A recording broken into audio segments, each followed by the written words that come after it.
Assalamualaikum warahmatullahi wabarakatuh. Waalaikumsalam warahmatullahi wabarakatuh. Perkenalkan, nama saya Emilia Putri, NIM 22314171111042 dari Program Studi Akuntansi Terapan Fakultas Vokasi Universitas Brawijaya. Di sini saya akan memaparkan terkait materi seni dalam Islam untuk memenuhi perbaikan nilai kuis mata kuliah agama Islam. Dan dengan rekan saya yaitu Saya Ika Bella Nuradinda. berikut ini adalah penjelasan terkait materi seni dalam Islam.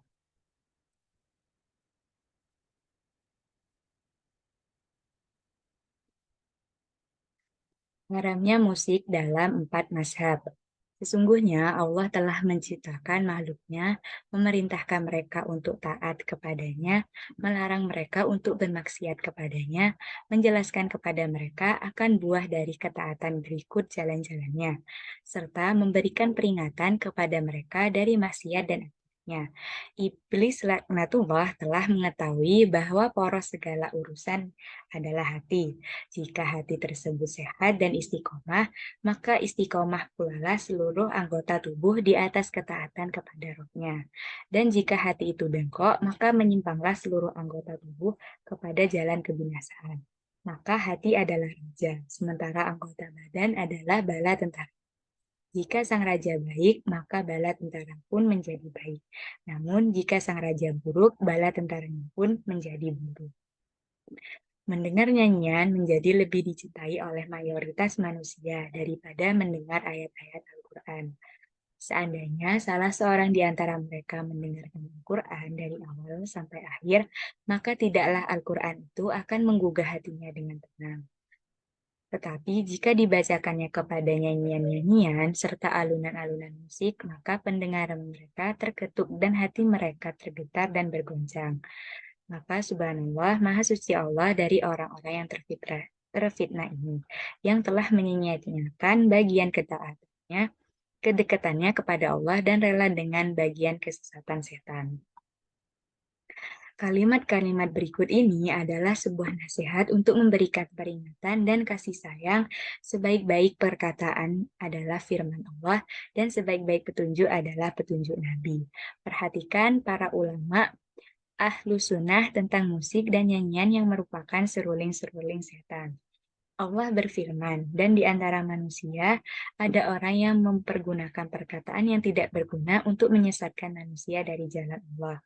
Ibnu Katsir berkata, dalam menafsiri ayat tersebut, Allah menyebutkan keadaan orang-orang celaka yang berpaling dari manfaat mendengarkan kalamullah dan malah mendengarkan seruling-seruling, nyanyian-nyanyian dengan berbagai nada serta alat musik.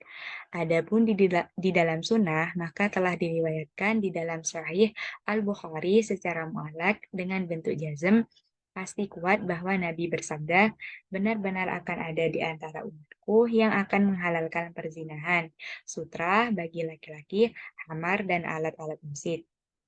Menurut HR Al-Bukhari, menurut Al-Hafiz, hadis diriwayatkan secara mausul, sambung sanadnya dari 10 jalur. Hadis ini merupakan hadis yang sahih. Hadis tersebut menjadi dalil yang jelas akan haramnya alat-alat musik dari berbagai sisi. Sabda beliau, yastahilun, mereka menghalalkannya, maka kalimat tersebut adalah jelas bahwa telah disebutkan tersebut yang diantaranya adalah alat-alat musik diharamkan di dalam syariat yang kemudian dihalalkan oleh orang-orang tersebut. Beliau menggandengkan penyebutan alat-alat musik dengan perkara-perkara yang diharamkan secara qot'i pasti, yaitu dengan zina dan hamer. Seandainya musik tersebut tidak diharamkan, maka tidak akan digandengkan bersama keduanya. Maka sungguh benar Rasulullah terhadap apa yang telah beliau sabdakan sebelumnya. Zaman ini telah berputar, yang mungkar menjadi ma'ruf, yang ma'ruf menjadi mungkar. Manusia telah menganggap baik apa yang diharamkan oleh Allah dan Rasul-Nya, dan mereka mengingkari orang-orang yang mencacatkannya. Ibnu Majah dan Tabrani meriwayatkan dari Sahal bin Sa'ad dari Rasulullah, beliau bersabda, akan ada pada umatku penenggelaman semburan api dan perubahan bentuk. Dikatakan kepada beliau, kapan wahai Rasulullah? Beliau menjawab, jika telah tampak merajalela dan menyebar alat-alat musik para penyanyi wanita dan telah dianggap halal khamar. Disahihkan oleh Al-Albani dalam As-Sahihah 1787. Menurut mazhab Imam Abu Hanifah, nyanyian musik hukumnya haram dan termasuk bagian dari dosa-dosa. Bahkan pengikut-pengikut beliau menjelaskan dengan terang-terangan akan keharaman seluruh alat-alat musik tersebut. Secara terang-terangan, mereka menyatakan bahwa musik adalah sebuah maksiat yang mewajibkan kefasikan dan tertolaknya kesaksian kebenaran. Kesaksian juga karenanya. Bahkan yang lebih nyata dari itu adalah mereka berkata, sesungguhnya mendengarkan nyanyian musik itu adalah kefasikan dan menikmatinya adalah kekufuran. Menurut Imam Malik, beliau pernah ditanya tentang nyanyian musik yang diruksah dibolehkan diberi keringanan oleh penduduk Madinah. Maka beliau berkata, yang melakukannya di sisi kami hanyalah orang-orang fasik.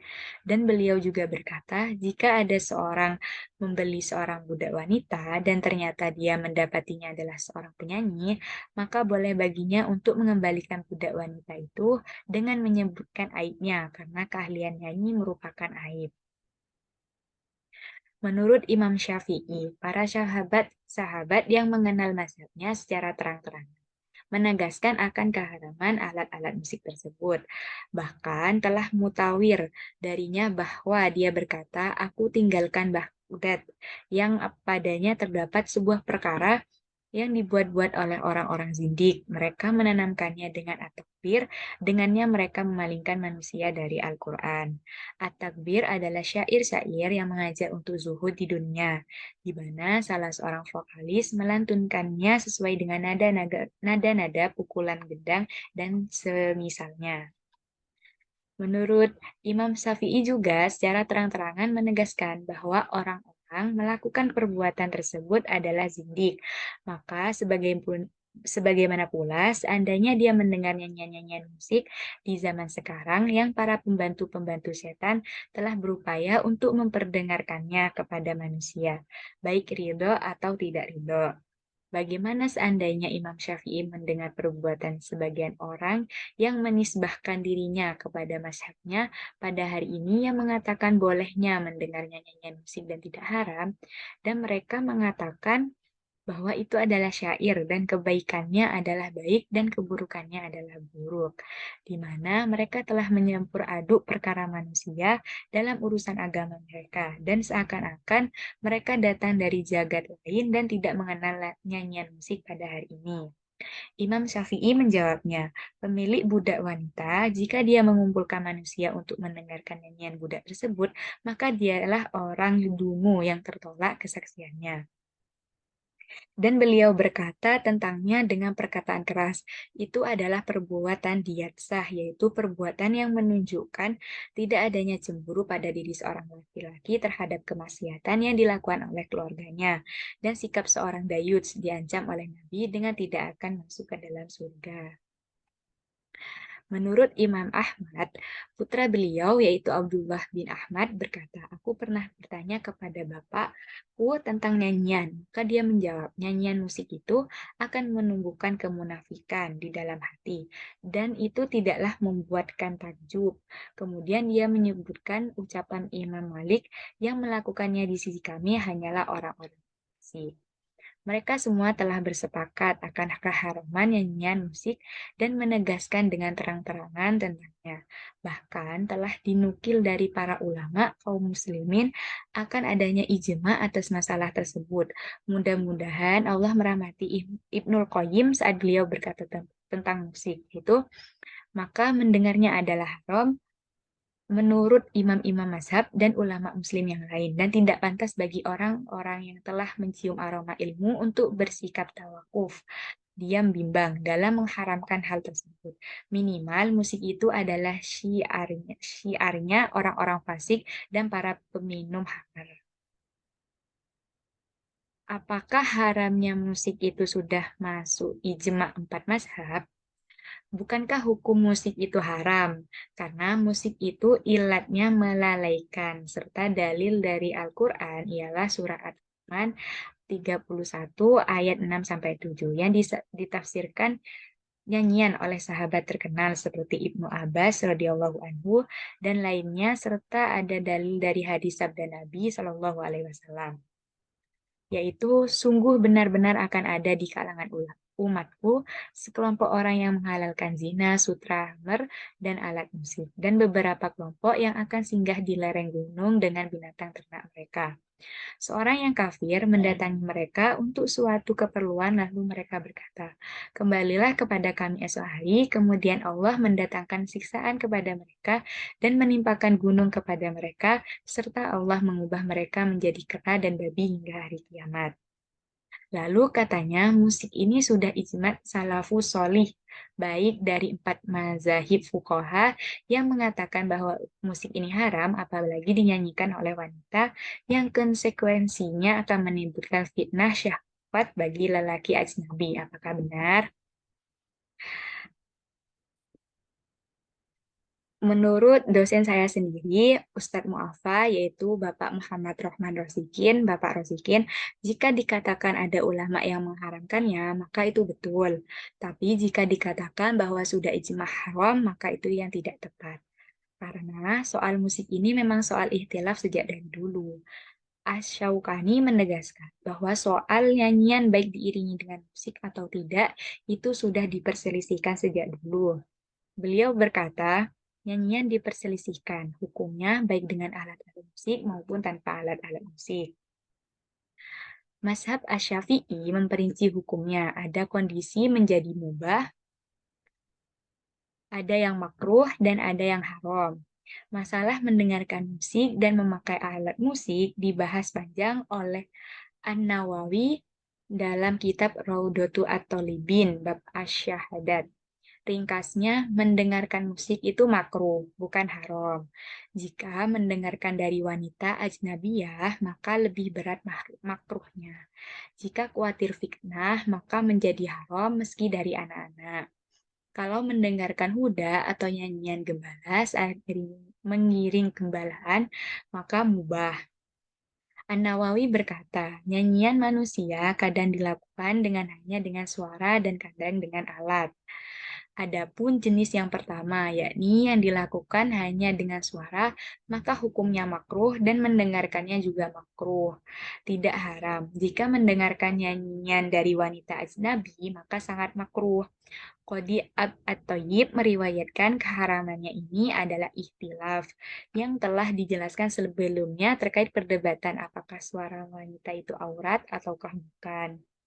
Jika mendengar dan nyanyian dari wanita ajnabi itu mengandung unsur takut karena fitnah, maka hukumnya haram tanpa ada perselisihan. Demikian pula haram statusnya mendengarkan nyanyian tersebut dari anak-anak yang dikhawatirkan fitnah darinya. Adapun berdendang ketika menggiring ternak dan mendengarkan, maka hukum mendengarkan maupun mendengarkannya adalah mubah. Adapun alat musik berupa duf, rebana, dan togel, gendang, beduk, maka hukumnya mubah untuk acara walimah dan hitan, dan juga momen-momen selain dua kondisi ini. Adapun rebana, maka memainkannya adalah mubah dalam pesta pernikahan, ada pesta hitan. Adapun memainkan rebana pada selain dua acara ini, maka pengarang kitab Al-Muhadzab dan Al-Baghawi serta selain mereka mengatakan hukumnya haram. Imam Al-Juwaini dan Al-Ghazali berkata hukumnya halal ketika kita mengatakan hukumnya mubah. Maka itu berlaku ketika rebana tersebut tidak ada gentanya. Kalaupun ada, maka pendapat yang paling kuat juga tetap halal. Adapun alat-alat musik yang menjadi syiar para peminum khamar, peminum khamar seperti tanbur, tanbur ud, semacam kecapi, sound semacam simbal, dan semua alat musik bersenar, semuanya haram dimainkan dan didengarkan. Juga alat musik yang menjadi syiar kaum Fusak, seperti para banci zaman dulu yang terbiasa memainkan kubah semacam ketipung, gendang panjang. An-Nawawi menulis, bernyanyinya dengan memakai sebagian alat nyanyian yang termasuk syarat peminum khamar dalam keadaan bersenang-senang seperti tambur, kecapi, simbal, dan alat-alat musik yang lain, serta gitar maka haram menggunakan dan mendengarkannya. Penduduk Madinah, Abdullah bin Ja'far, Tawus al-Ghazali, Ibnu Hazm, dan Sufi dikenal tidak mengharamkan musik dan mengatakan hukumnya mubah. Bahkan menurut Al-Qofal, mazhab resmi Imam Malik adalah memubahkan nyanyian dengan alat musik. Salah satu perawi yang dipakai Al-Bukhari dalam sahihnya bukan bernyanyi dulu sebelum meriwayatkan hadis karena ada muridnya di kalangan ahli hadis yang bersikap terlalu keras terhadap musik. Nama beliau adalah Ibrahim bin Sa'ad. Beliau adalah cicit sahabat besar Abdurrahman bin Auf. Beliau jelas dikenal sebagai ulama kibar dan perawi sikoh. Beliau melakukan itu agar sikap muridnya profesional. Seakan-akan beliau ingin bilang gitu ya ke nyanyian itu, tapi nyanyian itu ya ndak segitunya lah, ndak gitu-gitu amat. Faktanya, sikap beliau terhadap musik ini tidak membuat beliau menjadi cacat dalam kredibilitas dan kaum muslimin tetap menghormati beliau sebagai ulama yang besar. Az-Zahabi menceritakan sikap Ibrahim bin Sa'ad ini dalam Syiarul Alam An-Nabula sebagai berikut. Yang artinya, aku Az-Zahabi berkata, kepada Ibrahim, termasuk orang yang memberi ruksah dalam nyanyian, sebagaimana tradisi penduduk Madinah. Seakan-akan beliau dicela akan hal itu, sehingga menimbulkan kegoncangan di kalangan ahli hadis. Beliau pun bersumpah tidak akan mengajarkan hadis hingga beliau bernyanyi terlebih dahulu. Abu Al-Fadl Ja'far bin Sa'lab Asy Syafi'i mempunyai kitab khusus untuk membolehkan nyanyian dengan syarat-syarat khusus berjudul Al-Imta' fi Ahkam Asama. Az-Zahabi juga punya karya yang senada dengan ini berjudul Risalatul Arsyah fi Al-Ghina wa At-Tarab bi Syartihi. Asy-Syaukani bahkan punya kitab khusus juga yang membantah pendapat yang mengharamkan mendengarkan lagu secara mutlak. Nama kitabnya berjudul Ibtal Dakwal Al-Ijma' ala Tahmiri Mu'talaki Asama, membatalkan klaim ijma' tentang haramnya mendengarkan nyanyian secara mutlak. Tentang hadis bahwa akan ada umat Islam yang menghalalkan ma'azif atau alat musik, maka As-Syaukani menjelaskan bahwa tidak semua hal yang disambung ataf wawu itu konsekuensinya hukumnya sama. Bisa jadi ada sejumlah hal disambung dengan ataf wawu tapi hukumnya berbeda. Argumentasi besarnya adalah ayat ini, yang artinya sesungguhnya Allah menyuruh kamu berlaku adil dan berbuat kebajikan, memberi bantuan kepada kerabat, dan Dia melarang melakukan perbuatan keji, kemungkaran, dan permusuhan. Surah An-Nahl ayat 90. Dalam ayat ini Allah memerintahkan adil, ihsan, menyantuni kerabat, menjauhi fahsya, mungkar, dan bahyun. Adil itu wajib. Silaturahmi dengan menyantuni kerabat juga wajib, menjauhi maksiat itu wajib. Tapi ihsan seperti sedekah setelah membayar zakat hukumnya sunnah. Ini menunjukkan hal-hal yang disambung dengan wawu ataf tidak selalu hukumnya sama. Jadi ketika ada hadis yang mengatakan bahwa ada sekelompok orang yang menghalalkan zina, sutra, khamar, dan alat musik, maka itu tidak dapat disimpulkan semuanya hukumnya sama. Zina haram, sudah jelas. Sutra haram bagi lelaki tapi halal bagi wanita juga sudah jelas. Khamar haram sudah jelas. Untuk alat musik sendiri, itulah yang menjadi topik ikhtilaf para ulama. Seandainya memang hadis ini sangat jelas bermakna mengharamkan musik, tidak mungkin ada ikhtilaf ulama dalam persoalan. Mungkin hanya itu saja yang dapat saya sampaikan pada materi seni dalam Islam. Semoga bermanfaat bagi kita semua. Wassalamualaikum warahmatullahi wabarakatuh. Waalaikumsalam warahmatullahi wabarakatuh.